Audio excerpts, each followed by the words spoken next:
And you can see my arm popping in and out of the freaking video. Hello there, I'm Scotty Yo, not back into Wrestle-A-Thon with the reunion. Let me tell you, I'm gonna have to rebuy this. It worked most of the way through, but it was skipping out. It was an old copy, so I'm gonna have to buy a new one. Hopefully it's in better shape than this one. I did enjoy this movie. The plot crunch here. Chair you're supposed to be out of. Plot crunch. Three siblings, three brothers, are brought back together.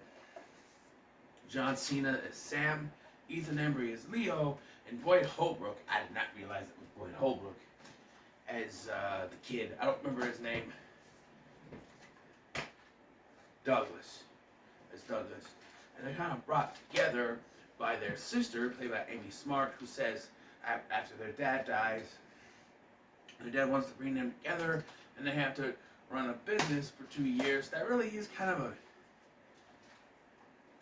put in the background a little bit, because they decide to work together to bring in this businessman who's been kidnapped. His name is Mr. Wills, and he's been kidnapped by these bad guys who want money, the ransom, for his release, and so they go out and they try to work together to save the guy and get the reward, money, which is important. So let's sit down. Let's talk about it. Now it's gonna be a little bit different. I got clean laundry here, sitting down on this table. So I'm gonna be a little back farther than usual, but hold on, I gotta turn the fan off. Forgot the fan was on. Turn that off right now.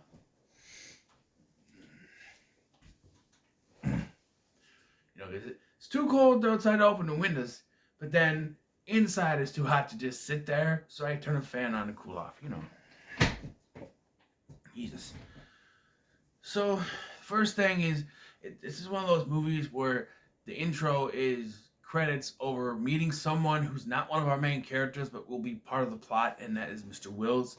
He's in the limousine with his son. His son's asking, well, what do you do for a living? We never actually find out what he does, because he tells him off screen. Because like later his house says, I want to tell you what I do for a living. And it cuts some action stuff, and comes back and he goes, and that's what I do for a living. And I'm like, why don't they tell us? They don't know what he does. And then this bad guy, this Count Saul Rubinek, said, that's not true, he does this, and people get the shaft for it. It's like, okay.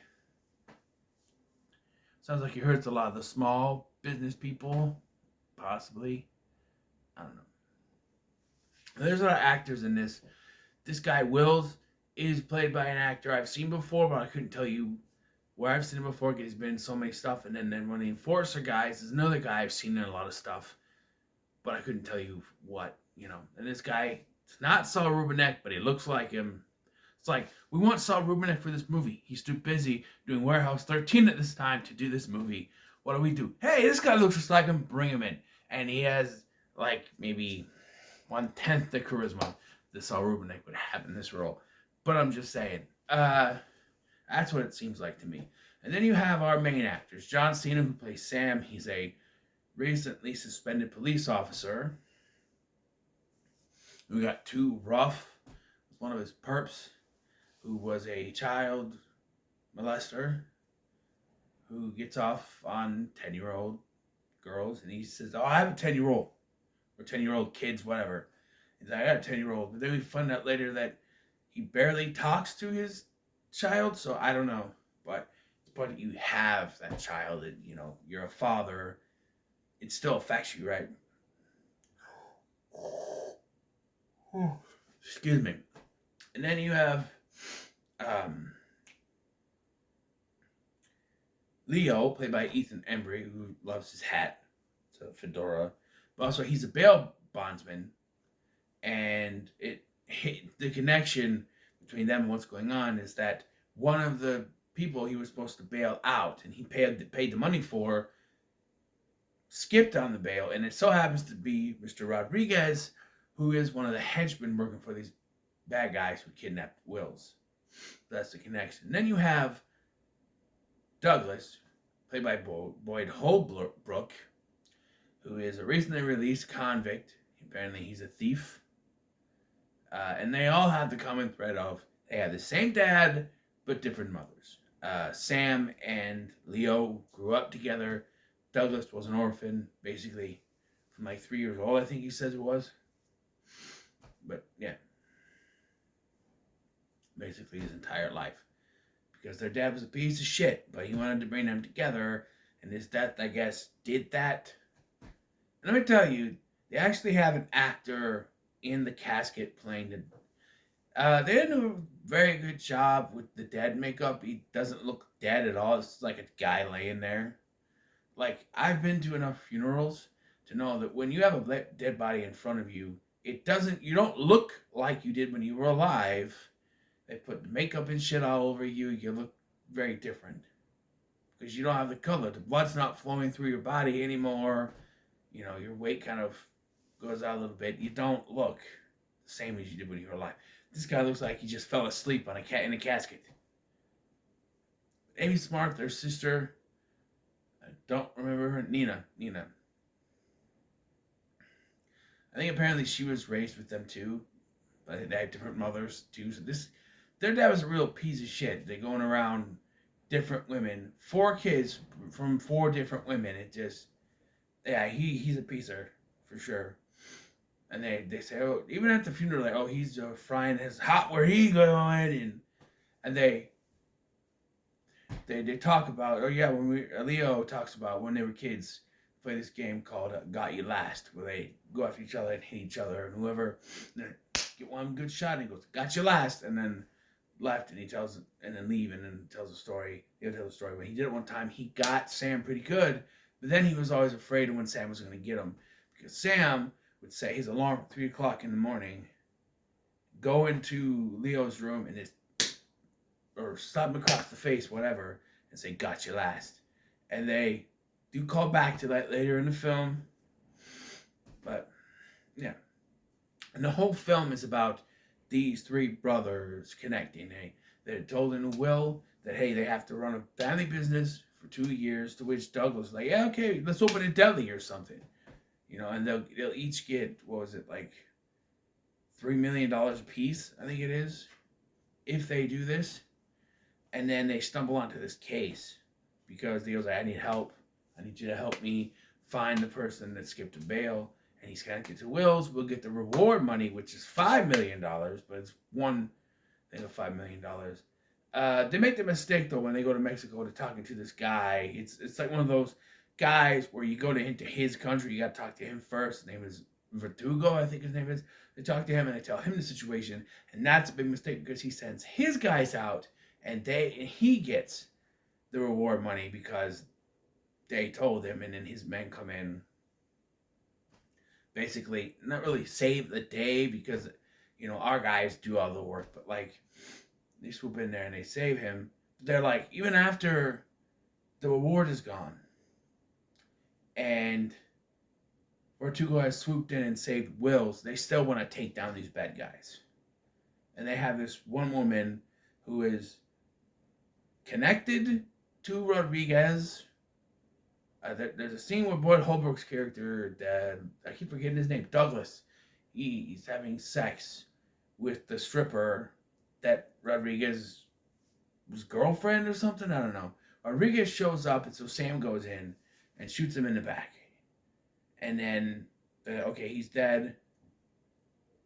But they take his wallet, and they find a picture of another woman. This woman is a half Mexican, half Native American. They say Indian in this movie, and by this point, I think they should have been calling it American, but half Native American. And she kind of goes with them to get revenge. But then the person who killed, because they storm in, and they, like, these Vertugo's men, the people associated with the Wills kidnapping come in, and they kill her grandfather. She calls him her grandfather when she first introduces him, And then when he's attacked, she goes, "Father!" So I don't know. Maybe she messed up. I don't know. But he dies, and then he's killed. Excuse me. And then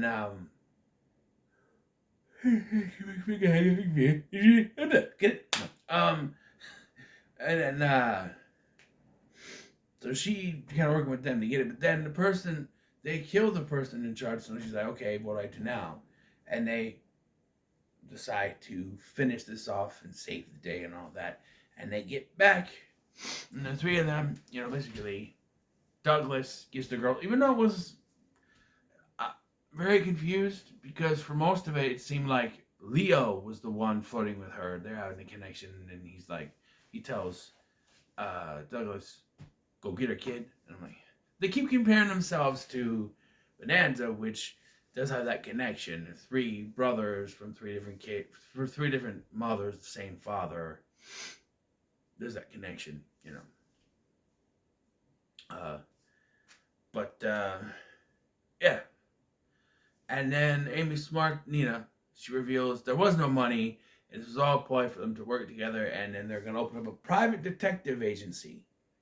And then that's how the movie ends. So, yeah. It really set up there was never a sequel to this. And I'm very confused at the title. It's called The Reunion. But the reunion implies that all of them involved are meeting again. But this is the first time that Douglas meeting any of them. Like, he has no connection to them really other than their father. And he's brought in. And I love the line when he's talking to his girlfriend. Which, by the way, he has a girlfriend at the beginning of this. But he sleeps with a stripper. And then he's hitting on... he's like flirting with his other woman. So I don't know. But like she says, and he gets a letter, he's like, "Oh, my father died." She's like, "I thought you were an orphan." Even orphans have fathers somewhere, which is true. Which is true. But yeah, this is pretty good. I'd say it's pretty good. The action scenes were decent in this. I don't think there was a whole lot of filler, like with the Marine or something. I really don't think it's as good as Legendary was, but like I said, I'm gonna have to buy a new copy because towards like maybe 3/4 the way in, it would fluctuate a little bit. Like it wasn't bad, but I know if I keep messing with it, I'll just buy a new one. It'll work better. Back in 2011, this came in 2011, I wasn't taking very good care of my DVDs, and I paid the price for some of those, like Van Helsing. That was a Blu-ray, and I technically got that from a pawn shop and hadn't watched it since I bought it, so maybe that wasn't my fault. But some of them, some of the older DVDs I have, I'm surprised still work as well as they do. But yeah. So next we get back to the Marine franchise with Marine 3 Homefront, starring The Miz. Till then, what are your thoughts on the reunion? Let me know in the comments. Make sure to like, share, and subscribe. Thank you for watching. I've been Scotty, and I'll see you in the next one.